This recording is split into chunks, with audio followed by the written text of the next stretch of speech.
नमस्कार प्रेक्षकांनो, लग्नानंतर होईलच प्रेम या मालिकेचा आजचा भाग आपण बघणार आहोत. प्रेक्षकांनो, चॅनलवर नवीन असाल तर चॅनल सबस्क्राईब करा, व्हिडिओ लाईक करा आणि बेल आयकॉन प्रेस करा. चला तर आजच्या भागात काय झालं ते आपण बघूया.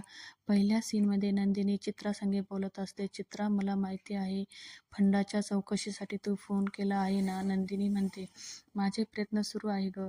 तिकडून चित्रा म्हणते, म्हणजे आनंद निवासचे अकाउंट तू चेक केलं नाही वाटतं. नंदिनी म्हणते, म्हणजे काय झालं? चित्रा म्हणते, अगं ताई, आपल्या आनंद निवासच्या अकाउंटमध्ये 5 लाख रुपये जमा झाले आहे. नंदिनी म्हणते, काय सांगतेस? कुणी दिले? कुठून आले एवढे पैसे? तेथे शारदा येते आणि म्हणते, 50,000 लोकांनी. नंदिनी म्हणते, 50,000 लोक? आई, पण फंडिंगसाठी अशी कोणती जाहिरात नव्हती केली आम्ही. नंदिनी फोन ठेवते. नंदिनी म्हणते, आई अगं, एवढे 50,000 लोक आले कुठून? शारदा जीवाचे ब्लॉग्स दाखवते आणि म्हणते, इथून आले. नंदिनी जीवाचा ब्लॉग बघते आणि त्यात जीवा म्हणत असतो, नमस्कार प्रेक्षकांनो, आजपर्यंत तुम्ही मला खूप सपोर्ट केला, पण आज एका वेगळ्या कारणासाठी मला तुमच्या सगळ्यांच्या सपोर्टाची गरज आहे. माझी बायको नंदिनी आनंद निवास नावाचा एक NGO चालवते. तुम्हाला सगळ्यांना माहिती आहे, तिच्या NGOचे फंड संपले. तिला 5 लाखांची गरज आहे. तिच्या NGOने केलेल्या कामामुळे खूप लोकांची मदत झाली, पण आज तिला मदतीची गरज आहे. काय म्हणतात, करूया का मदत? तुम्हाला फार काही करायचं नाही आहे. 50,000 फॉलोअर्स आहे. प्रत्येकी 10 रुपये खाली दिलेल्या अकाउंटवर पाठवायचे आहे. आजकालच्या काळात खरं तर 10 रुपये खूपच छोटी अमाऊंट आहे, पण तुमचे 10 रुपये खूप मोठा बदल घडवून आणू शकतात. माझ्या प्रेमासाठी, माझ्यासाठी, माझ्या नंदिनीसाठी इतकं कराल ना प्लीज? Thank you. नंदिनी म्हणते, जीवांनी इतक्या सहज 5 लाख रुपये जमा केले. शारदा नंदिनीच्या हातातून फोन घेते आणि म्हणते, नंदिनी, हे दिसतं तितकं सहज नाही आहे. तो मुलगा 19 दिवस घराबाहेर राहून तुला जिंकण्याचा प्रयत्न करत आहे की त्याची 19 दिवसाची मेहनत आहे आणि हे सर्व त्याने 19 दिवसात कमवलेलं आहे. 50,000 लोक आहे. त्यांच्या एका विनंतीवर या सगळ्यांनी 5 लाख रुपये जमा केले. तो विचार, 19 दिवसांमध्ये अनोळखी 50,000 लोकांचा विश्वास जिंकू शकला, पण त्याला तुला जिंकता नाही आलं. कधी कधी बाहेरच्या माणसांना आपली पारख होते, पण आपलीच माणसं पुन्हा पुन्हा चाचपडत राहतात. हरकत नाही, आणखी थोडा वेळ लागेल, पण तो तुला मिळवेल एवढं नक्की. नंदिनी, त्याची सगळी धडपड तुझ्यासाठी आहे. त्याने एवढं केलं आहे, आता तरी तू त्याचा विचार कर. दुसऱ्या सीनमध्ये पार्थच्या ऑफिसमध्ये मीटिंग चालू असते. रम्या म्हणते, आपण यात काही गोष्टी ॲडिशनल करू शकतो का? पार्थ म्हणतो, तुम्हाला अजून बाकीचे डिझाईन हवे असतील तर यात बघा. त्यांची चर्चा चालू असते. तेथे काव्या येते.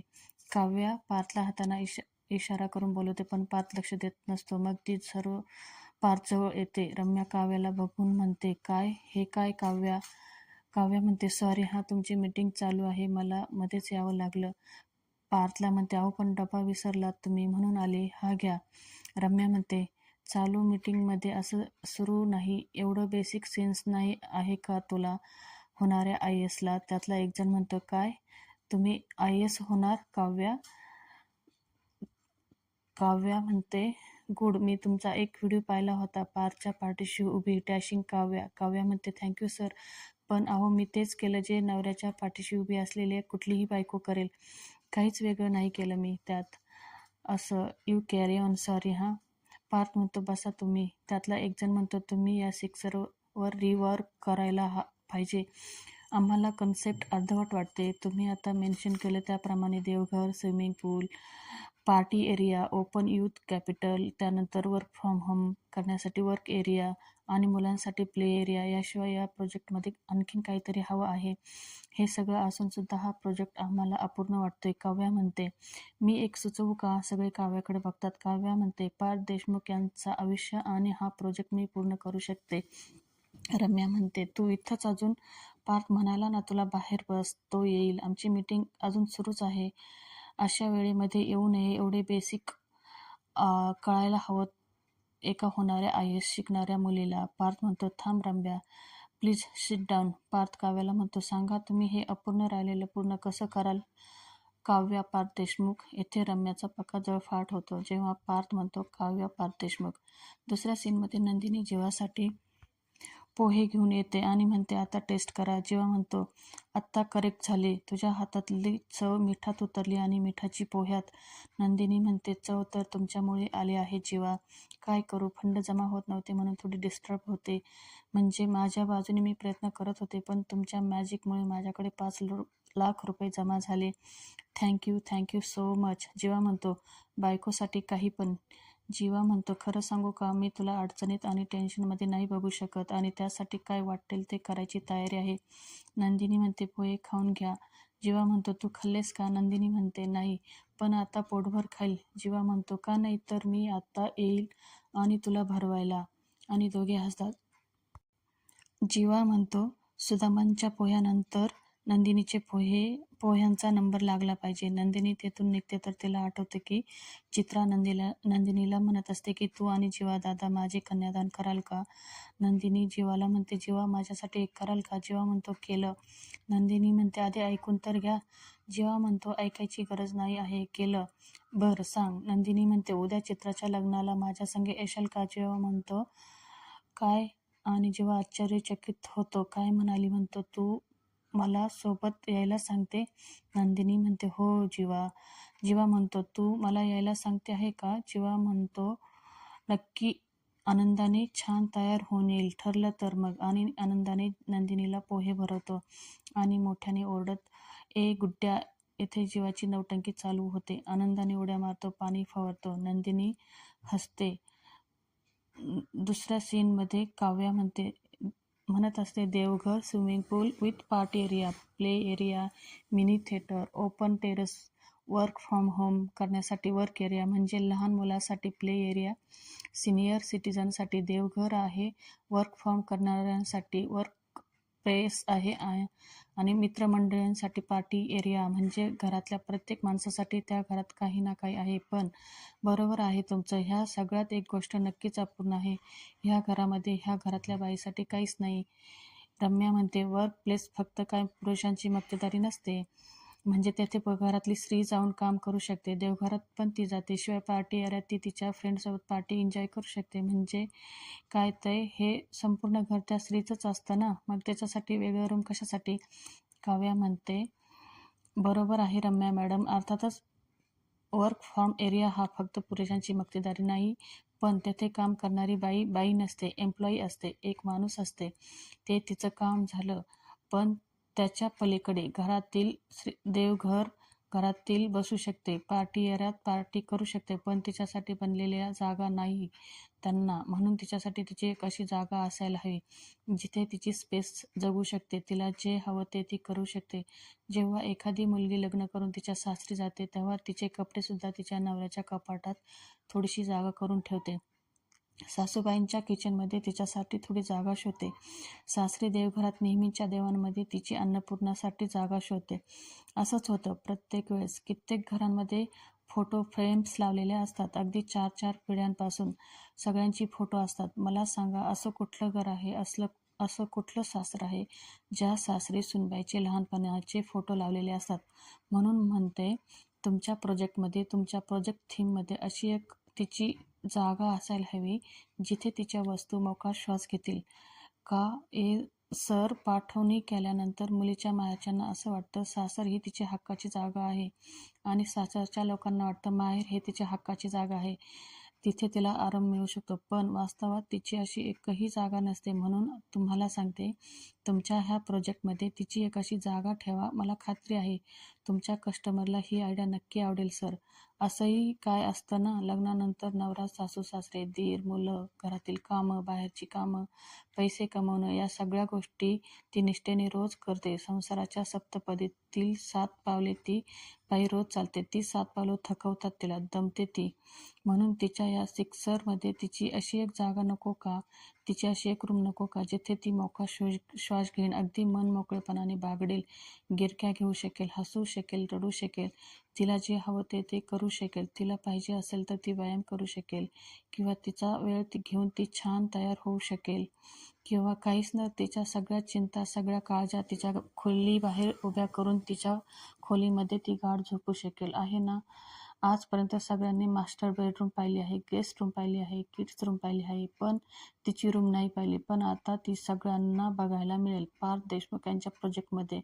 इथे सगळे खुश होतात, टाळ्या वाजवतात, काव्याचं कौतुक करतात. त्यातला एक जण म्हणतो ब्रिलियंट. मग हे प्रोजेक्ट सिक्सर नसेल, त्याला वेगळं नाव द्यावं लागेल. पार्थ म्हणतो आम्हाला थोडा वेळ द्या, आम्ही काहीतरी नवीन नाव सुचवू. रम्या म्हणते हो हो लवकरच काही नवीन नावे शोधून तुम्हाला डिवाईड करू. काव्या म्हणते सॉरी पण मी काही सुचवू का? पार्थ म्हणतो हो. काव्या म्हणते मला असं वाटतं की प्रोजेक्टमध्ये 6 गोष्टी होत्या म्हणून प्रोजेक्टचं नाव सिक्सर होतं. आता प्रोजेक्टमध्ये 7 गोष्टी आहे म्हणून प्रोजेक्टचं नाव इंद्रधनुष्य ठेवा ना.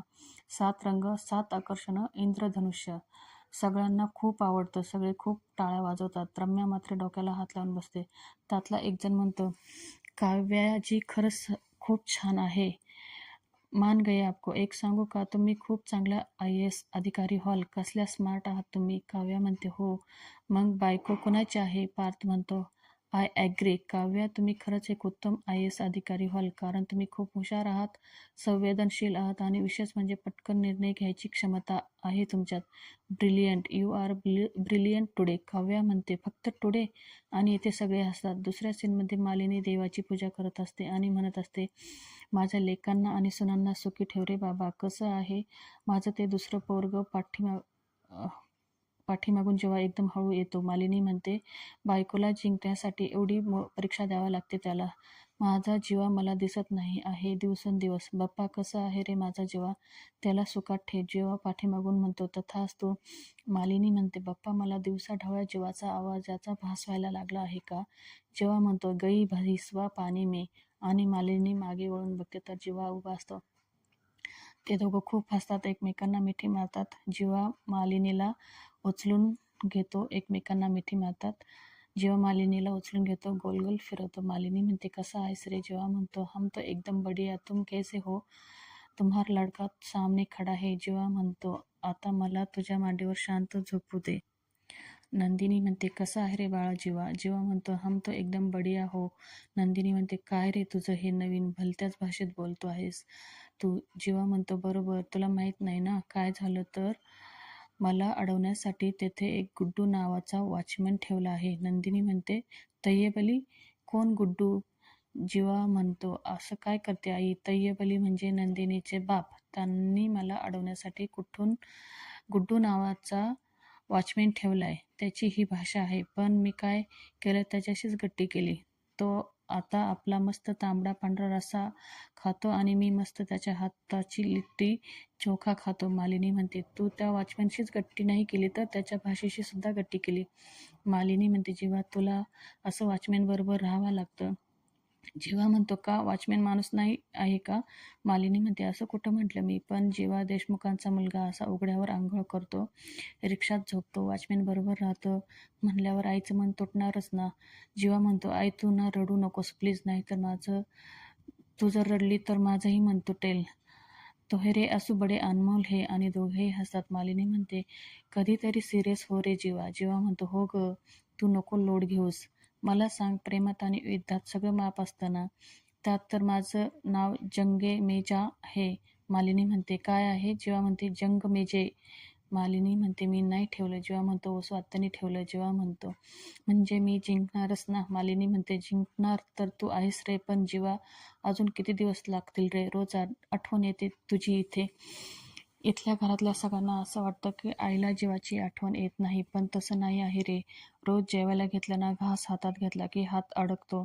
मागे गणेशोत्सवाला मोदक केले ना, एवढी आठवण आली तुझीवाली. पण मी तुला मुद्दाम रोज फोन करत नाही, कारण मग तुझा आवाज ऐकला की मला रडू येईल म्हणून. जेव्हा म्हणतो पुष्पा रो मत, रडू कंट्रोल करतेस, पण बाप्पाला माझ्याबद्दल बोलून बोलून केवढा त्रास देतेस. ऐकलं मी सगळं. मालिनी जेव्हाच्या चेहऱ्याकडे बघते आणि म्हणते हे काय झालं जेव्हा? जेव्हा म्हणतो काही नाही झालं. मालिनी म्हणते हे बघ गालावर आहे, कपाळावर आहे. जेव्हा म्हणतो नाही ग काहीच नाही आहे. मालिनी म्हणते जेव्हा तुला ॲलर्जी झाली का? जेव्हा म्हणतो नाही ग कसली ॲलर्जी? मालिनी तू खरं सांग, नाही तर मी नंदिनीला फोन करेल. जेव्हा म्हणतो नाही अगं काय झालं, लॉनमध्ये झोपावं लागतं ना, तेथे खूप मच्छर आहे ना, तिकडे ते चावले असतील काहीतरी. मालिनी म्हणते तू खरं सांगा. उद्याच्या भागामध्ये आपण बघणार आहोत की काव्या पार्थला म्हणत असते IASच्या परीक्षेचे सेंटर आले आहे या ना मला सोडवायला सगळं सांगायचं आहे तुम्हाला. हा प्रवास त्यासाठी एक चांगलं निमित्त ठरेल. पार्थ, याल ना मला सोडवायला. दुसरीकडे जीवा आणि नंदिनी चित्राच्या लग्नाला गेलेली असतात. चित्राचे कन्यादान करत असतात. चित्रा म्हणते, आता आमचं लग्नही जीवा नंदिनीच्या नात्यासारखं आमचंही छान नातं डेव्हलप होईल. जीवा म्हणतो, नवऱ्या बायकोच्या नात्यामध्ये आणखीन 2 जोडीदार असतात, एक प्रेम आणि दुसरा गैरसमज. प्रेक्षकांनो, येथे मालिका संपते. प्रेक्षकांनो, चॅनलवर नवीन असाल तर प्लीज चॅनलला सबस्क्राईब करा, व्हिडिओला लाईक करा आणि बेल आयकॉन प्रेस करा, म्हणजे उद्याचा येणारा भागाची नोटिफिकेशन सर्वात अगोदर तुम्हाला मिळेल. धन्यवाद. उद्या भेटूया. तोपर्यंत स्वस्त राहा, मस्त राहा आणि मराठी मालिका एन्जॉय करा.